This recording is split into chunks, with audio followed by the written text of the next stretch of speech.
Hi girls, how are you? Hope you are excellent. Well, how did you do with the vocabulary of work and education? Could you get hold of that information? Wonderful, because now in today's assignment, creative writing assignment, you will use education vocabulary and work vocabulary and any other, material that you find convenient to write a letter of application, letter or email, okay, stroke email, because these days, people send letters of application through mail, right? The first thing you should consider when you write a letter of application is that it's a formal piece of writing. So formal, think of the essays that you've been writing. What we said when we were together about essays. They are formal pieces of writing. What does this mean? You shouldn't use contractions, you should use formal vocabulary, full forms for verbs, no phrasal verbs, right? No colloquial expressions. They are formal pieces of writing written to someone in authority, okay? The moment you go through, this is one of the pages you have to go through today, formal letters, okay? When you start reading, it explains what a letter of application is. So it's a formal piece of writing to apply for a position, a job, a scholarship, to apply for anything, right? And it's formal. It's written to someone in authority, okay? Usually, well, when you go through the material, you realize, okay, the different parts and the vocabulary you have to use, right? But one thing that you often ask me when you are in class, as students have often asked me, is what's the difference between beginning with dear sir or madam and dear Mr. or Mrs. whatever, the name of the person you're writing to.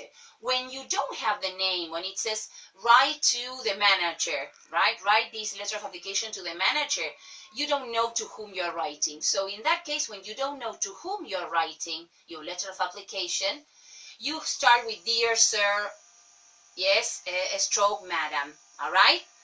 And and you finish yours faithfully, all right? When you start dear sir or madam, you finish yours faithfully. When you start with dear Mr. Jones or Mrs. Jones or the name you know to whom you're writing to, you finish with yours sincerely, all right? Yes, because you have the person's name. Yeah, is it clear? All right.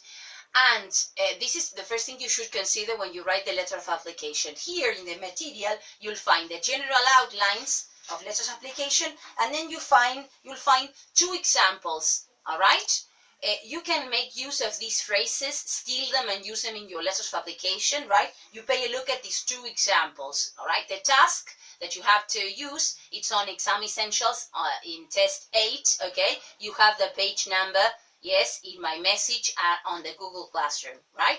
I also share with you a link from Learn English Teens that is great, excellent. It's called cover letter. That is another way of calling letter of application, right? It's the first letter you write before you attach your resume or your CV, okay? So go through the material. If you have any questions, you ask me. Remember what I said about dear sir or madam. You finish with yours faithfully, or dear Mr. whatever or Mrs. whatever, you finish with yours sincerely, okay? Is that clear?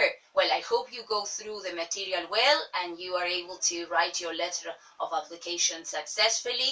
Remember the video, yes, I share with you with the video resume or CV, right? By Robert De Niro, right? That is an excellent example. Although it's shorter than a letter of application, it includes information that sometimes you have to include. Also, one important thing is that you check the rubrics, yes, for the info you're supposed to include. In the rubrics, yes, you are supposed to read the rubrics and you'll get all the info you need to write your letter of application, right? Yes, do not exaggerate, do not include things that you're not asked for. I speak 28 languages. That is not necessary if you are only asked to speak a second language, right? Do not mention and go beyond the information you're supposed to include. Okay, well, send you lots of kisses and I hope you go through it well. I'm here for your questions. Bye, girls. See you next time.